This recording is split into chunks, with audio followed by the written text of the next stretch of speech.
tellement bonne compagnie que Virginie Selly a laissé son fauteuil à Thomas Gibson et Matthew Gray Gobler. Welcome, bienvenue sur le plateau de Téléma Télé. Vous les avez reconnus, hein, l'équipe de choc, de Profiler, d'Esprit criminel, Criminal Minds, avec nous. Alors tout de suite, je vous propose de voir, pour ceux qui ne les connaîtraient pas, mais enfin les 8 millions ou les 9 millions de téléspectateurs de TF1 les connaissent bien entendu, un petit extrait donc d'Esprit criminel. Agent Holtzner, C'est moi. je suis le lieutenant Bailey, c'est moi qui suis chargé de l'enquête jusqu'à ce que la ville mette en place une force d'intervention. Voici l'agent Rossi, merci d'avoir fait appel à nous. J'espère que vous nous aiderez. On fera tout ce qu'on peut. Le légiste nous attend. Pour l'instant, on n'a rien.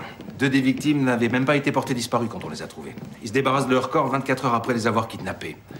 Entrer quelqu'un dans le fichier des personnes disparues prend déjà plus de temps que ça. Donc je sais pas s'il y a d'autres victimes. Espérons que non. Ah, vous êtes là.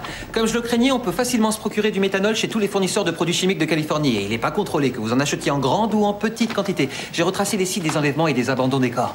Linda Dean a été enlevée à Hollywood et son corps a été abandonné à Echo Park. Shelly Honto a été enlevée dans le quartier de Garment et son corps a été retrouvé à Sherman Oaks. Et pour finir, Vicky Hagerg a été enlevée à Torrance, au sud de la ville, et son corps a été abandonné à Westlake. C'est une immense zone géographique. La seule zone qu'il n'a pas encore touchée, c'est le sud-est de la ville. Ça veut dire que c'est soit l'endroit à éliminer, soit sa prochaine destination. En gros, on n'a pas avancé. Pas forcément, j'ai analysé les photos des scènes de crime et ces endroits sont de véritables décharges. Il n'y a aucune dissimulation, aucune mise en scène. Il jette littéralement les corps comme des déchets une fois qu'il n'en a plus besoin. Il choisit ses sites de façon précise ou complètement par hasard, mais quoi qu'il en soit, il est très mobile. Ses victimes ont toutes entre 20 et 40 ans. Nous pensons qu'il est dans la même tranche d'âge. Il utilise du méthanol pour une raison encore inconnue et il se sert de vapeur de chloroforme, donc on pense qu'il s'agit d'un suspect doté d'une grande intelligence. Ce qui n'a rien de surprenant, les vrais psychopathes ont souvent une intelligence supérieure à la moyenne. Ce genre de suspect ne cherchera pas à s'immiscer ou à participer à l'enquête, contrairement à ce qui arrive souvent. Notre homme ne s'intéressera pas non plus aux découvertes de la police. D'ailleurs, il se pourrait qu'il ne se soucie même pas de savoir s'il laisse des indices derrière lui. Alors pourquoi on n'arrive pas à la voir? Parce que le suspect les immerge dans un liquide, donc ça efface tous les indices qu'il y aurait pu avoir sur les corps des victimes. Et le fait de les envelopper dans du plastique n'arrange rien.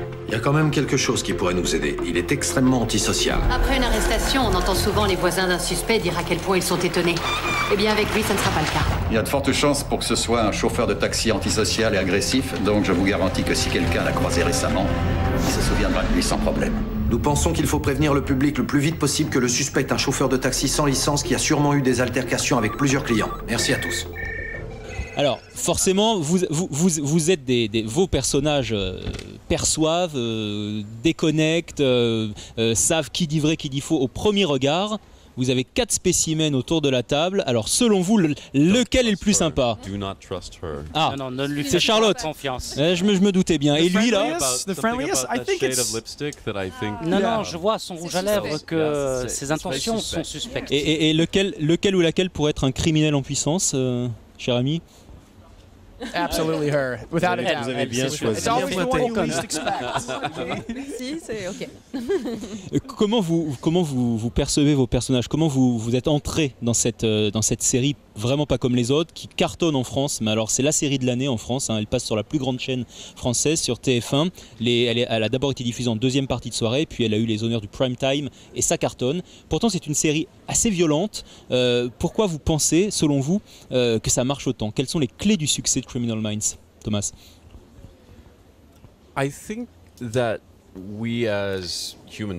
pense que les êtres humains s'intéressent à ce qui peut motiver quelqu'un, le pousser, l'exhorter à faire ces choses absolument atroces que l'on voit dans nos films. Ça, c'est un appel universel, une inspiration universelle. Et puis il y a aussi la particularité de ce groupe d'acteurs. Ça fonctionne bien, il y a une synergie entre nous, on s'aime bien les uns les autres. Si, enfin, oui, si. Et puis les scripts sont d'une très bonne qualité. Il y a aussi l'écriture particulière pour ces personnages. Vous savez, quand on a commencé, on ne savait pas si l'audimat allait être bon, et finalement on nous a adoptés. Et ça, c'est vraiment gratifiant, il y a une reconnaissance réelle. Alors, Thomas, vous êtes le chef de l'unité, et puis le Dr Reed, c'est le personnage que vous incarnez. Alors lui, il a une spécificité, c'est que c'est le petit génie de la bande, il sait tout sur tout. Est-ce que c'est votre cas aussi? Est-ce que vous savez par exemple parler français? Parce que Dr Reed, il parlerait français, il parlerait allemand, il parlerait un peu toutes les langues européennes. Est-ce que c'est votre cas? You should hear his Romanian. I can speak Romanian. That's the one thing. I can say bad words in Romanian. Oui, je sais dire des gros mots en roumain. Let's go alors. C'est la seule langue étrangère. Vous voulez que je le fasse? Ben, je vais le faire. Du-te la Dracula. Alors j'ai compris Dracula, mais pour le reste... 106 Sofitel. Qu'est-ce que ça veut dire? La suite 2208. Go visit the devil or go to hell, I guess. Ça veut dire, allez au diable. Allez au diable. Allez au diable. Allez au diable. No, I wish I were like, Non, j'aimerais bien. a tenth as smart as Dr. Reed. J'aimerais so much être smarter than I un am tout that petit peu comme le docteur. sort of Il est sets tellement the plus bar so brillant high que that I moi thoroughly que ça disappoint crée you. vraiment un benchmark et je suis déçu finalement. Matthew est très intelligent et il joue ce personnage à merveille. Il l'a eu depuis le début en fait. C'est toujours lui qui l'a interprété et comment dire, lui c'est l'ordinateur ambulant en quelque sorte.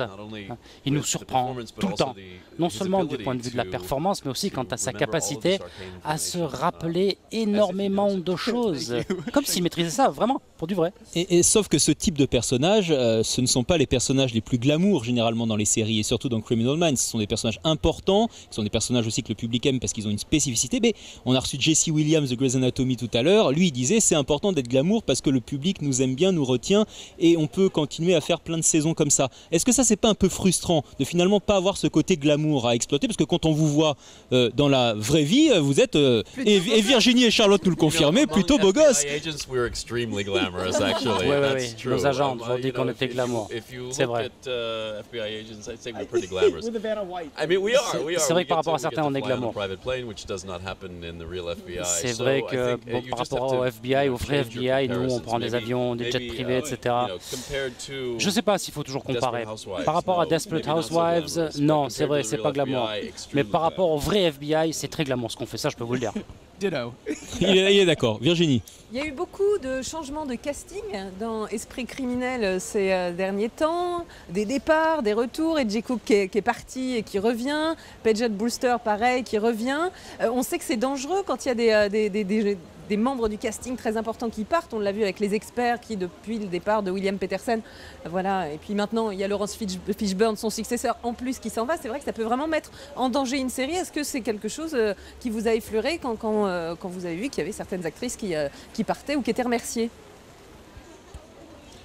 Yeah, absolutely. It's Oui, also sort of on a y pense, frightening prospect bien where sûr. Et puis ça fait un peu peur aussi quand on travaille dans un groupe comme ça pendant, je sais pas moi, 6 ans. Il y a un attachement, il y a une synergie, ça fonctionne. Et puis on se dit pourquoi changer? Oui, ça reste